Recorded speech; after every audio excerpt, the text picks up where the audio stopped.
நீதிமொழிகள் 13ஆம் அதிகாரம் 1 முதல் 13 வரை உள்ள வசனங்களை நாம் இப்போது வாசிக்கலாம். ஞானமுள்ள மகன் தகப்பனுடைய போதகத்தை கேட்கிறான், பரியாசக்காரனோ கடிந்து கொள்ளுதலுக்கு செவிகொடான். மனுஷன் தன் வாயின் பலனால் நன்மையை புசிப்பான், துரோகிகளின் ஆத்மாவோ கொடுமையை புசிக்கும். தன் வாயை காக்கிறவன் தன் பிராணனை காக்கிறான், தன் உதடுகளை விரிவாய் திறக்கிறவனோ கலக்கமடைவான்.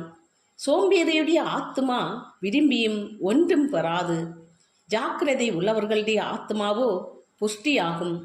நீதிமான் பொய்ப்பேச்சை வெறுக்கிறான், துன்மார்க்கனோ வெட்கமும் லட்சையும் உண்டாக்குகிறான். நீதி உத்தம மார்க்கத்தானே தற்காக்கும், துன்மார்க்கமோ பாவியை கவிழ்த்து போடும். ஒன்றுமில்லாதிருக்க தன்னை செல்வனாக பாராட்டுகிறவனும் உண்டு, மிகுந்த செல்வமிருக்க தன்னை தரித்திரனாக பாராட்டுகிறவனும் உண்டு. மனுஷனுடைய ஐஸ்வர்யம் அவன் பிராணனை மீட்கும், தரித்திரனோ மிரட்டுதலை கேளாதிருக்கிறான். நீதிமான்களின் வெளிச்சம் சந்தோஷிப்பிக்கும், துன்மார்க்கரின் தீபமோ அணைந்து போம். அகந்தையினால் மாத்திரம் வாது பிறக்கும், ஆலோசனையை கேட்கிறவர்களிடத்திலோ ஞானம் உண்டு. வஞ்சனையால் தேடின பொருள் குறைந்து போம், கைப்பாடாய் சேர்க்கிறவனோ விருத்தி அடைவான்.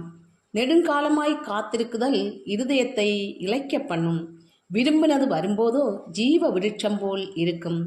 திருவசனத்தை அவமதிக்கிறவன் நாசமடைவான், கற்பனைக்கு பயப்படுகிறவனோ பலனடைவான்.